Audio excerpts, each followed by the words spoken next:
doon def ci doxalin bi lan nga ñu ci mën a wax yow mi nga xam ne nekkoon nga au cœur du fonctionnement de l'Assemblée nationale. waaw loolu nga wax dëgg la ba yàlla dogal na 2017 la ñu faloon ci département Mbacké ma représenté Touba ak Mbacké représenté askan wi nekk député ci pencum ndaw réew mi dem naa ba nekk comme ni nga ko waxee le vice-président commission de loi Assemblée nationale ak ay commission yu bari yoo xamante ni participé naa si bokk naa ci ñi ko doon doxal. Assemblée nationale nag 13e législative yi ñu ni ko gisee daanaka bari na ay soxe parce que député yi boo xoolee liggéey bi ñu waroon liggéey amuñu woon moyen pour liggéey ko bu ma nee moyen nag pas moyen financier mais moyen matériel parce que ku ne xam na ne Assemblée nationale ay milliards et milliards ñoo fay dugg mais kenn xamul fu milliards yooyu jaar ndax tey boo xoolee bi nga xam ne ñu ngi tàmbale rek dañoo augmenter commission yi jox leen orientation ak ni ñu war a liggéeyee diggoon leen ay moyens pour ñu liggéey ci loolu mais gis naa ni liggéey bu amul ndax député dafay contrôler li nga xam mooy action gouvernementale te contrôle boobu noonu dafa des ndax nit ki mënoo ko woteel budget ay 6 000 milliards mu dem doxal ñëwaat laajaat te lan ko joxoon waxul la fi mu ko dugal te loolu moo ñu dal ndax règlement intérieur Assemblée nationale dafay wax ni loi de finances initiale 2021 2022 bu ngeen ko joxee maanaam mbote ko ministre bi bu ñëwaatee indiwaat beneen loi de finances initiale 2023 2024 daf see war a njëkk indi loi de règlement 2020 2021 ñëwul Assemblée nationale mooy tey budget bi ñu wotee leen ministre bi 2020 2021 amul loi règlement boo xamante ne wane nañ ni xaalis boobu fii lañ ko dugal te loolu man interpellé naa président Assemblée nationale interpellé naa ministre bi ay yoon ba bi ñu te session bi loi bi ñëwul kon loolu déjà dañoo violer règlement intérieur Assemblée nationale violer constitution bi li ñu teg protection mooy bi ko ministre bi déposé assemblée dañ ko yónnee cour des comptes amagoon réponse parce que cour des comptes na mu waroon liggéeyul noonu parce que amul effectif tan koy jox parce que ay milliards pour loolu du lay kon loolu moo lay wane ne Assemblée nationale li mu waroon liggéey ko bari tamit ay scandale yoo xamante ni si tan ko si wax ngeen ko ba tax na tey daanaka da ngay rus sax génn naan man député la ndax député majorité bi ku ne xam na ni 127 député amoon nan ko bi ñu doog a ñëw parce que après bi nee ak ñeneen ñi fekk si appo na 130 député lu leen neex la doon doxalee Assemblée nationale li nga xam moo nekkoon commission contrôle du budget du revenir du rendre compte questeur bi kenn xamul nu muy doxalee xaalis bi lépp bokk si ñoom ñun ñi nga xam dañoo nekkoon député opposition ko si mel ni man heure bu ma gisee askan wi am ay jafe-jafe laaj naa li ma yoon may pour bind question orale wala question ak écrit wala question actualité jébal ko état mais xool naa 90 questions actualité ak question écrit ñett laa si am tontu réponse benn bi mooy affaire suuf aéroport bi tontu nan ma si mais li ma si wax sax leerul benn bi mooy affaire avion bi am na beneen bu ma tontuwaatoon mais en tout cas li lay tontu ak yow li ngay laaj si jëmal ma opposé ndax bu dee suufu aéroport bi ma laajee dañ ni 30 hectares yi président Macky Sall moo ko jël jox ko CDC pour mu jaay ko mais CDC est-ce que dafa am maanaam benn loi boo xam ne da koy permettre mu jël maanaam ñu jox ko mbirum état maanaam mbirum askan wi en tant que privé koo xam ne dafa bokk si état mu di ko jaay kooku ba tey amu si réponse nan lañ ko jaayee kan ma bokk si commission yi est-ce que Assemblée nationale fekkee na est-ce que loolu amuñu réponse bi loo xamante ni lépp lu ñu war a leeral la te jàpp naa si 14 législative yi lu bari dana leer parce que comme yàlla dogal na ñun am nañ majorité Assemblée nationale ak 83 députés opposition yi bu fekkente ni xëy na kenn dana dem ki nga xam ñëpp jàpp nañ day dem parce que jàpp nañ dafa jege Macky Sall comme ni nga ko waxee woon kooku moom la engagé parce que ñun li ñu gëm rek mooy askan wi moo ñu gën a suñu jëm te nit ko contre fukki at dese ko ay weer la ngay waxoon ak say nawle yëpp nga bëgg ko weddi bëgg ko dindi pour dem ak fekki Macky Sall ngir sa intérêt bopp ak sa intérêt famille kooku yaakaar naa trahir peuple bi la aussi. kon loolu dana desiwaat loolu moo lay wane ne kon ñun dañoo am liggéey boo xamante ne moo ñuy xaar moo tax 13e bi moom boo ko doon jox note fi mu toll nii pour man ay 15-10% nga koy jox parce que liggéeyam des na. sur 100%. si 100%. Ah ouais. wax dëgg yàlla parce que liggéey ndax boo tey bon mënuloo teg sa baaraam ni Assemblée nationale moo fa def réforme bi loi yu ñu fa indi rek yu si bëree bëri loi catastrophe lay doon da nga fa gis sax loi boo xamante ni dañ ko indi mu jaar ñaari yoon Assemblée nationale. moo nga xamante ni dañ ko indi wote ko am na loi yoo xam ne 2017 la nga ko wote woon ñun war ko wote waat ko 2022 parce que modification yàkkamti googu noonu am na code électoral bi 2 fois indi nañ ko fa noonu loi bi nga xam moo jëm ci mbirum loi bi am na ay problème am na ay modification yu si defar ak yeneen yoo xamante ni indi nañ ko Assemblée nationale yoo xam ne dañ ko jaarle woon ba pare indiwaat ko mooy ak yàkkamti la loolu moo lay tënk rek ni Assemblée nationale taxawaay bi mu waroon taxaw ci 13e bi baaxul. léegi nag 14e bi comme dañuy changer président Assemblée nationale opposition ñoo am majorité léegi pouvoir bi amatul majorité mécanique comme ni nga ko doon defee. mais suba ñu danañu xool est-ce que 14e législative bi nga xam ne xëy na fanam dana gàtt. fan bi di muy gàtt lan lañ si war a def la ñu war a réformer lan la ñuy xaar. kooku buñ si àggee ñoo xam la ko incha allah. d'accord alors dinañ ci ñëw léegi ci biir waxtaan bi waaye pour ñëw rek dellu si waat ci élection législative yi ak victoire bi nga xam ne am nga ko ca Mbacké mu doon loo xam ne bett na lool nguur gi ak waa Benno Bokk Yaakaar taxawaay ba nga fa amee ak percée bi c'est vrai que gagné woon nga fa 2017 mais bu ñu xoolee jafe-jafe yi nga xam nga am na ko ci wàllu politique rawatina ak wàllu justice ci fan yi ñu weesu ni nga defee percée bi lan moo nekkoon taxawaay beeg li nga xam ne mooy méthode bi nga utiliser pour mën a teg tànk foofu. waaw loolu maa ngi la si sant si laaj bi. xam nga askanu Touba da di askan woo xamante ni benn restaurant muy sëñ Touba moom lañ gëmuñu keneen te alal jëlul leen lan nga leen mën a jaay mooy ngor aku taalibe ñu gis loolu boo doon def jamaa Touba yëpp. te gëmoo sëñ Touba faaloo askan wi kenn du la bëgg man bi nga xamante ne yàlla dogal na ma nekkoon ci benn parti lu mas a am ci Sénégal laa wax de 80% yi maa ko doon jox lu mas a am Sénégal 80% yi maa ko doon jox parce que askan wi man lañ xamoon. foofu ci Touba. ci Sénégal laa wax rek. ci Touba. parce que boo xoolee élection yëpp yu mas a jaar ci parti boobu noonu. ñu si bari man lañu tax ñu woote parti boobu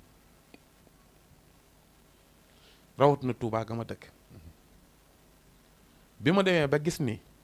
ki ma àndoon dafa jege Macky Sall mi nga xamante ne lu ñu ñàkk tey moo ñu ko xañ ci laa bàyyi parti bi dem créer sama mouvement bopp. muy bokk gis-gis. waaw bi ma créer sama mouvement bopp te yàlla dogal ñu dem si coalition boobu moo ñu yóbbu si intercoalition parce que man coalition wala laa demee. président Abdoulaye Wade comme allié la comme ni ma ko nekkee Mamadou Lamine Diallo nekkee ko ak ñeneen dama nekk allié ci PDS ñu tudd wàllu te wàllu boobu noonu man maa ko joxe woon tur bi ci 2022 élections locales yi parce que man maa joxe woon tur wàllu bi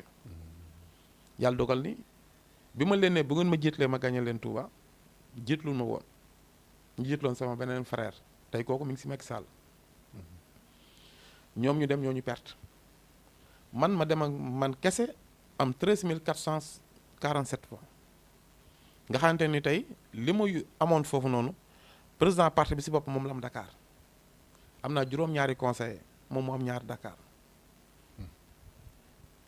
tey sama ngañaay bi ma am askanu Touba laa koy delloo njukkal parce que peuple Touba war nañ fi ñu toll si man ki tax na loolu am mooy bi mu Macky Sall kidnappé ci loo xamante ni tegul si yoon. jaay ma doole pour toroxal Touba ak sëtu Serigne Touba bi tëj ma si kase pendant 1 mois yu manqué benn fan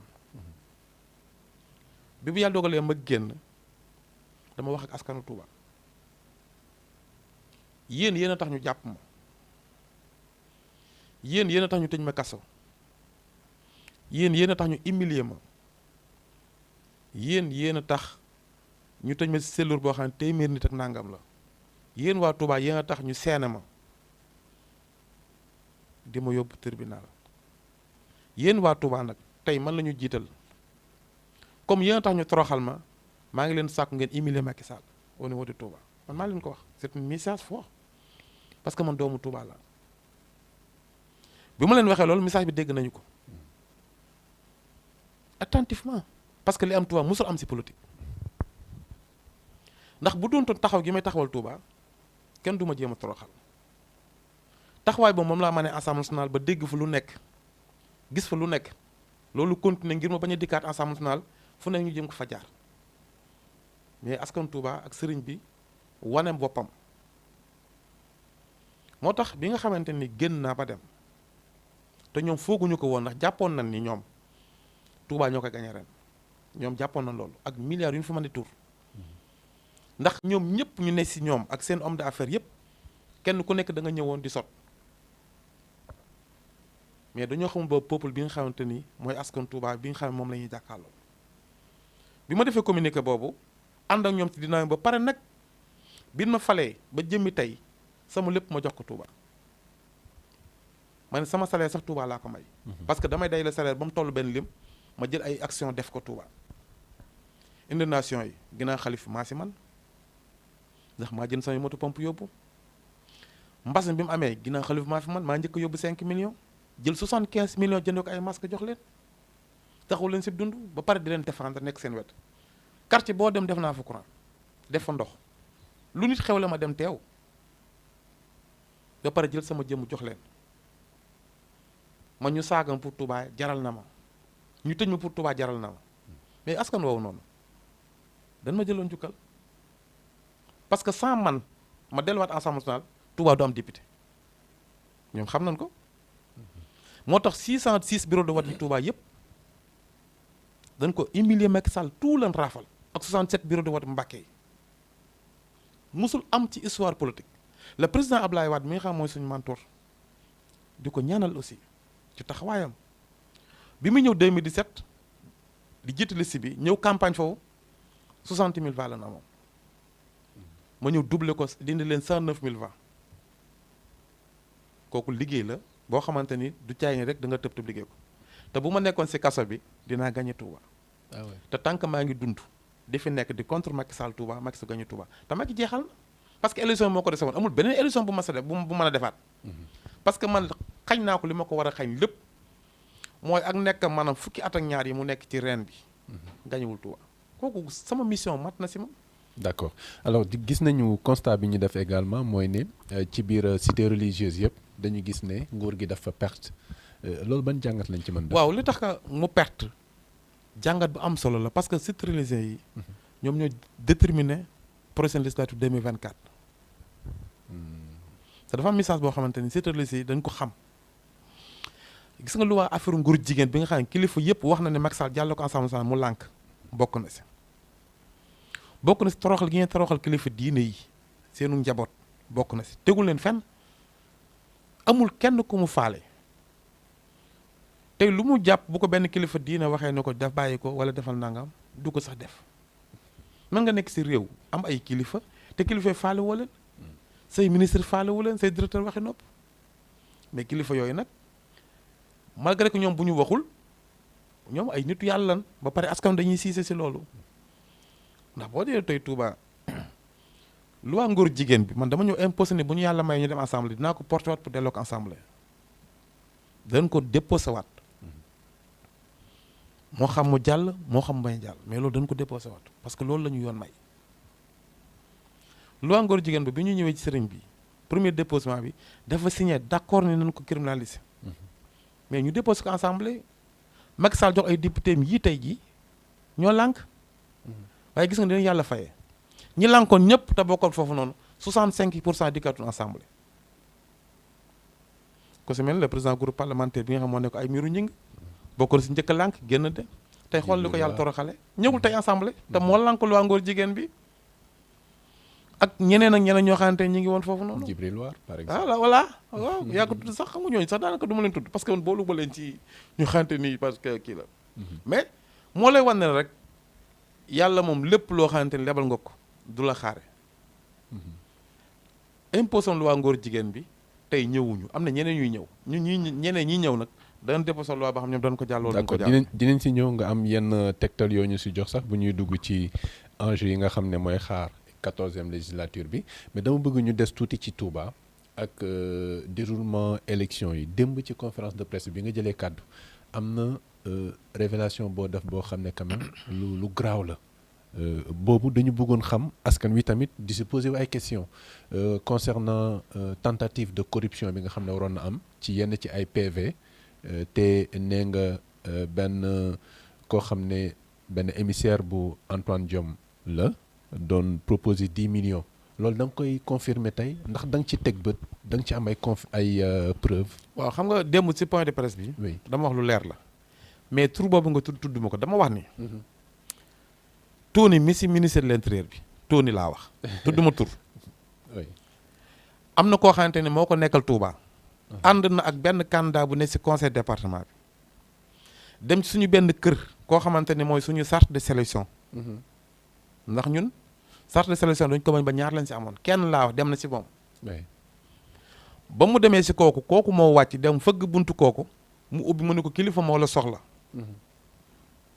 mu génn ñëw ci oto bi kooku mi ngi toog candidat boobu mi ngi toog kooku ngay wax mi ngi toog mu ne ko dama soxla woon daal 100 PV nga jox ma ko 5 millions ngi nii waaju ne ko du ma ko def mu daa tegaat beneen 5 millions muy 10 millions ci kaw fi levier bi nekk nee na man sunu émissaire moom wax samedi la ko waaju def pour ni ko 100 PV laa soxla. samedi veille élection yi. pour que nga jël 10 millions yi. loolu ki ma ko wax moom mooy charte de sélection bi. d'accord waaw moo tax ma rendre ko hommage. parce que bu doon xaalis kese mu jël ko.